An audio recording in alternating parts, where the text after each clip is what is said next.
Hello students, this is your English teacher Mohammad Israr and I welcome you again in this online session. Students, जो नया chapter है auxiliaries and models वो मैं आपको start करा चुका हूँ. ठीक है स्टूडेंट्स, और हमने डिफरेंस देखे थे आपके हेल्पिंग वर्ब और मॉडल ऑक्सिलरीज में. ठीक है स्टूडेंट्स, तो आज का जो टॉपिक है वो है correct uses of auxiliaries, correct use of some auxiliary and defective verbs. To understand the work of auxiliaries and models, let us divide these verbs into three groups. अब हम इसको अच्छी तरह समझने के लिए इन सारे verbs को थ्री ग्रुप्स में डिवाइड कर लेते हैं. Group one, to be, to have, to do, use to, shall and will. Second group में can, could, may, might, must, ought to को रखा है. और थर्ड ग्रुप में डेयर और नीड को. ठीक है, ग्रुप वन में देख लेते हैं to be. The different forms of be are, मैं आपको ऑलरेडी इंट्रोडक्शन में बता चुका हूँ. बी की जो अलग अलग फॉर्म्स हैं वही यहाँ पर दोबारा से बताई गई हैं. ठीक है, कौन कौन सी हैं? Is, am, are, was, were, being and been. To be is used. To be use कहाँ होता है? As a helping verb to form, helping verb के रूप में. और फॉर्म करने के लिए, क्या फॉर्म करने के लिए? पहला यहाँ पर जो बताया गया है, all the continuous tense. Continuous tenses बनाने के लिए हम टेंस करते हैं, वो यूज़ करते हैं बी को. ठीक है, आई एम गोइंग, यहाँ पर एम जो है बी की फॉर्म है. ही इज़ रनिंग, इज़ ये भी बी की फॉर्म है. दे आर रनिंग, ये आर भी बी की फॉर्म है. ठीक है स्टूडेंट्स, इसी तरह से was, she was cooking the food, was यहाँ पर क्या है? बी की फॉर्म है. और वर, यू वर डांसिंग, ये भी आपकी बी की फॉर्म है पास्ट में. इसी तरह से फ्यूचर में will be dining with us tomorrow, he will be dining. तो यहाँ पर विल बी जो फॉर्म है वो बी की फॉर्म है फ्यूचर में. ठीक है, और he we shall be visiting, तो ये भी बी की ही फॉर्म है फ्यूचर में. We shall be visiting the zoo tomorrow. Next देखिए, पैसिव वॉइसेस में भी हम कहाँ यूज़ करते हैं बी का? He writes the letter. अब ये प्रेजेंट सिंपल का है. ठीक है, इसका जब पैसिव बनाएंगे तो a letter is written by him, तो प्रेजेंट सिंपल की या प्रेजेंट कॉन्टीन्यूस की पैसिव बनाने में भी हम इस बी की फॉर्म का यूज़ करते हैं. या फिर इसमें आप देख रहे हैं फ्यूचर का जो सेंटेंस है, आई शैल अटेंड द मीटिंग, तो द मीटिंग विल बी, जहाँ पर यहाँ पर जो है विल बी, बी की फॉर्म को यूज़ किया गया फ्यूचर की पैसिव बनाने में. ठीक है, द टीचर पनिश्ड हिम. आप जानते हैं, जब आपने पैसिव की प्रीवियस क्लासेस में सीखा होगा तो यहाँ पर थर्ड फॉर्म से पहले हम हेल्पिंग वर्ब लगाते हैं. अब देख लीजिए, यहाँ पर जो वाज है वो बी की फॉर्म थर्ड फॉर्म से पहले यूज़ की गई है, तो पैसिव फॉर्म में भी हम इस बी की फॉर्म का यूज़ करते हैं. सेकेंड पॉइंट देखिए, as a principal verb. Principal verb के रूप में भी हम इसको यूज़ कर सकते हैं. जहाँ पर कोई और मेन वर्ब नहीं होती है तो हम इसको ही मेन वर्ब की तरह यूज़ कर लेते हैं. एज एन इंट्रांजिटिव वर्ब, ऐसी वर्ब में जो इंट्रांजिटिव है, जिसमें ऑब्जेक्ट है ही नहीं. ठीक है, of complete predication in the sense of existence. जहाँ पर प्रेडिकेशन कंप्लीट किया जाता है वहाँ पर भी हम इसको यूज़ करते हैं गॉड इज़, यानी इसका मतलब है भगवान है. ठीक है, तो इसका अर्थ निकलता है कि गॉड एग्जिस्ट, गॉड का अस्तित्व है. ठीक है, सेकेंड वाला देखिए, as an intransitive verb of incomplete prediction. Predication जो है इनकम्प्लीट हो तो वहाँ पर इनट्रांजिटिव वर्ब में भी हम इसको यूज़ करेंगे. I am ill, he was absent, she is very kind, you are very naughty, a dog is a faithful animal. यहाँ पर बी की फॉर्म का यूज़. नेक्स्ट देखिए, टू हैव. ये भी आपको ऑलरेडी बताई जा चुकी हैं कि हैव की जो डिफरेंट फॉर्म्स हैं वो has, have, had, will have और हैविंग. ठीक है, इसको हम यूज़ कहाँ करते हैं? To have is used, have की जो डिफरेंट फॉर्म्स हैं वो कहाँ कहाँ यूज़ होंगी? As a helping verb to form all the perfect tenses. Perfect tenses जितने भी हैं, चाहे प्रेजेंट का परफेक्ट हो या पास्ट का परफेक्ट हो या फ्यूचर का परफेक्ट हो, इन सब को फॉर्म करने में एज अ हेल्पिंग वर्ब हम हैज़ की या हैव को या हैड को यूज़ करते हैं. यानी कि कुल मिला के हम टू हैव फॉर्म्स को यूज़ करेंगे. एग्जाम्पल देख लीजिए, I have finished my work, he had done his duty, you have taken your turn, they have arrive. तो यहाँ पर सारी की सारी हैव की फॉर्म्स बताई गई हैं। The train had left before we reach the station. Second इसका यूज़ देखिए, questions and negatives formed without do. Do के बिना जो क्वेश्चंस फॉर्म होते हैं उनको भी आप बना सकते हैं। Have you finished your work, क्या आपने अपना काम फिनिश कर लिया। वैसे देखा जाए तो ये भी एक परफेक्ट टेंस का ही सेंटेंस है। ही हैज़न्ट टेकन हिज टर्न, ये भी परफेक्ट का ही है। यानी कि अगर हम इसमें कन्फ्यूज़न नहीं डालें तो ये फर्स्ट वाले का ही एक दूसरा रूप है। Next is as a principal verb with an object. Object के साथ प्रिंसिपल वर्ब के रूप में भी हम इसको यूज़ कर सकते हैं। ठीक है, जैसे किसी चीज़ को हम रखते हैं पोजीशन के रूप में, to show permanent position.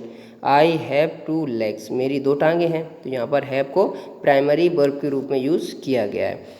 A cow has horns on its head, गाय के सिर पर सींग होते हैं। ये यहाँ पर हैज़ जो है प्राइमरी वर्ब के रूप में यूज़ किया गया है। ठीक है, get is used with have and has in colloquial language. Colloquial languages में भी इसको यूज़ किया जा सकता है। जैसे हम हैज़ गॉट अ बुक, मेरे पास एक किताब है, या आई हैव अ बुक, ये एक ही अर्थ को यहाँ पर कन्वे कर रहे हैं। इसमें कोई ज़्यादा अंतर नहीं है। ठीक है, बस केवल एक स्टाइलिश इंग्लिश का क्रेज़ कह सकते हो आप। नेक्स्ट देखिए, questions and negative form without do. या डू के बिना ही हम क्वेश्चंस फ्रेम कर सकते हैं। हैव यू 2 brothers, क्या आपके 2 भाई हैं। हैज़ ही अ कार, क्या उसके पास एक कार है। A horse hasn't horn on its head, घोड़े के सर पर सींग नहीं होते हैं। आई हैवंट 3 legs, मेरे 3 पैर नहीं हैं। बी पार्ट देखें, to show occasional position. Occasional position का मतलब है जो चीज़ परमानेंट नहीं है। ठीक है, temporarily. We have lunch at 12:30 PM, हमने 12:30 बजे लंच लिया या किया। Questions and negative form with do. Do के साथ जो क्वेश्चंस फ्रेम किए जाते हैं उनमें इस तरह से यूज़ कर सकते हैं। Do you have lunch at 1:30 PM, तो इसको हम इंट्रोगेटिव में बना रहे हैं। We don't have an early lunch today, हमने लंच जल्दी नहीं लिया आज। Note, in this sense have means take and it may be used in expression such as have a walk. Have का मतलब यहाँ पर सेंस अर्थ जो बन रहा है वो लेने के अर्थ में बन रहा है। ठीक है, जैसे कि एग्जांपल है have a walk, have a bath, have meals, have rest etcetera. तो इसमें मतलब किसी काम को करना, जैसे वॉक करना, ठीक है, नहाना, मील्स लेना। Example, we have dinner at 9, हमने 9 बजे डिनर लिया। Do you have tea at 4, क्या आपने 4 बजे चाय ली या पी। We don't have tea at 4, हम 4 बजे चाय नहीं पीते। As a principal verb in sense other than permanent position and characteristics. इन दो के अलावा आपके जो परमानेंट पोजीशन और कैरेक्टरिस्टिक्स हैं, इसके अलावा have can be use in continuous tense. Have को कॉन्टीन्यूस टेंस में भी यूज़ किया जा सकता है। We are having early lunch tomorrow, हम कल जल्दी लंच करेंगे। They are having a party, कल वो पार्टी करेंगे। फ्यूचर की यहाँ पर बात बताई जा सकती है हैव का यूज़ करके। He is having a bath, वो नहा रहा है। तो यहाँ पर हैव की ही फॉर्म को यूज़ किया गया कॉन्टीन्यूस के सेंस में। मीनिंग टू एक्सपीरियंस, एक्सपीरियंस के अर्थ में भी इसको हम यूज़ कर सकते हैं। You had a good time last night, आपका समय अच्छा रहा कल रात को।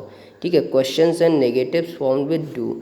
डू से जो हम डू के बिना जो हम क्वेश्चंस फ्रेम करते हैं उनमें भी यूज़ किया जा सकता है। डिड यू हैव डू के साथ जो क्वेश्चंस बनते हैं, did you have a good time last year, क्या आपको कल आपका रात का समय अच्छा गुजरा। I did not have a good time last night, मेरा कल रात का टाइम अच्छा नहीं गुजरा।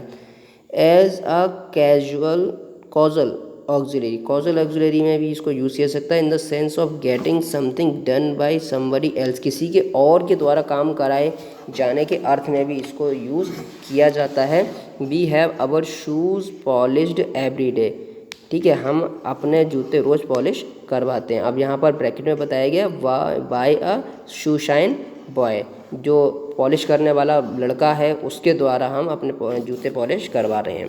You had my suit brushed by your servant, तुमने अपने नौकर से मेरे सूट ब्रश करवाया। ब्रश का मतलब धूल झाड़ना।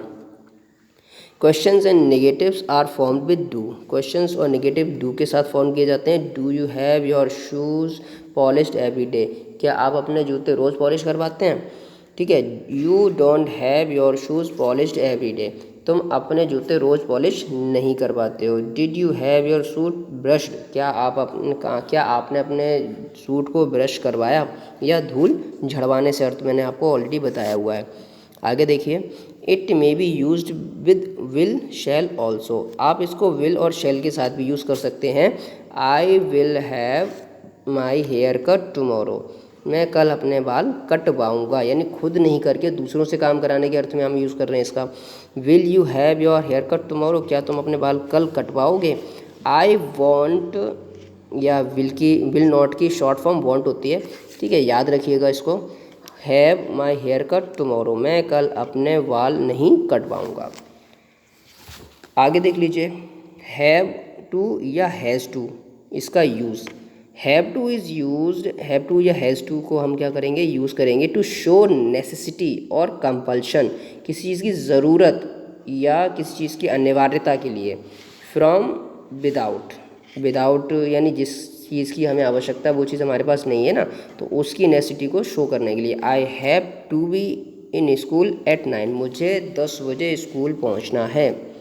यहाँ पर हैव टू बी किसी अर्थ के लिए हमें बाउंड कर दिया जाए, किसी काम के लिए हमें मतलब मजबूर कर दिया जाए, या फिर हमारे लिए प्रेशर हो कि हमें ये काम करना ही करना है, उसके अर्थ में हम हैज़ टू और हैव टू को यूज़ करते हैं। He has to cook his own meals, उसे अपना खाना खुद बनाना है। You have to work hard these days, तुम्हें इन दिनों कठिन परिश्रम करना ही है। He has to work hard for the day, उसे पूरे दिन काम करना पड़ता है या करना है। नेक्स्ट देखिए, question and negatives are found both ways, that is with और विदाउट डू। क्वेश्चन आंसर इस तरह से जो सेंटेंस आते हैं उनका हम डू और विदाउट डू दोनों ही वे में बना सकते हैं। एग्जाम्पल में has he to cook his own meal. ठीक है, यहाँ पर हम विदाउट डू बना रहे हैं, बट सेकंड वाला एक जो सेंटेंस है वो ज़्यादा अट्रैक्टिव है। Does he have to cook his own food. Next देखें, have you to work hard, क्या आपको कठिन परिश्रम करना पड़ता है, और इसी का दूसरा वे में बनाया गया है do you have to work hard, क्या आपको कठिन परिश्रम करना पड़ता है। दोनों का अर्थ एक ही है।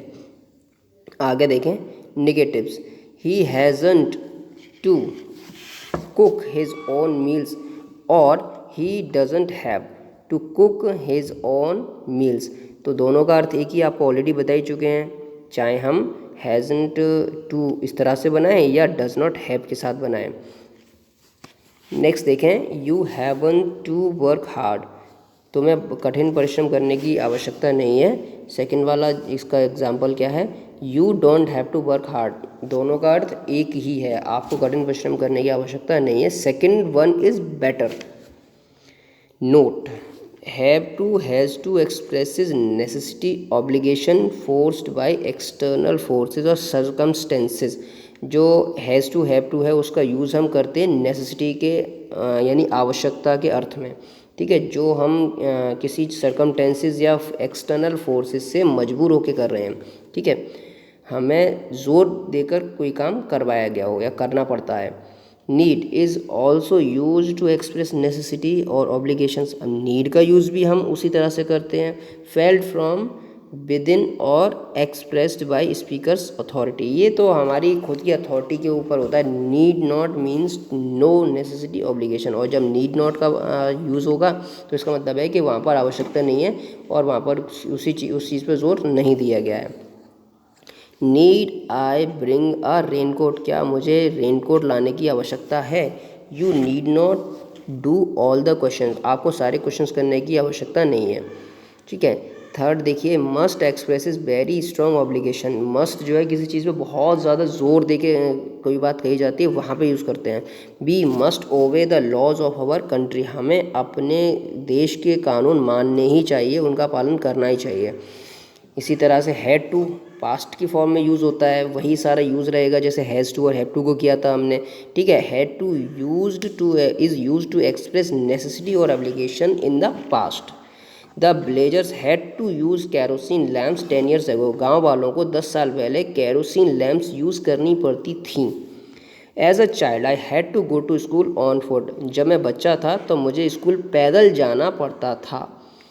Note, had to is the past equivalent to has to, have to, must, need. तो बता चुके हैं स्टूडेंट्स, हैज़ टू और हैव टू की तो पास्ट फॉर्म है ही, इसके अलावा मस्ट और नीड का भी ये पास्ट फॉर्म में यूज़ दिखाता है।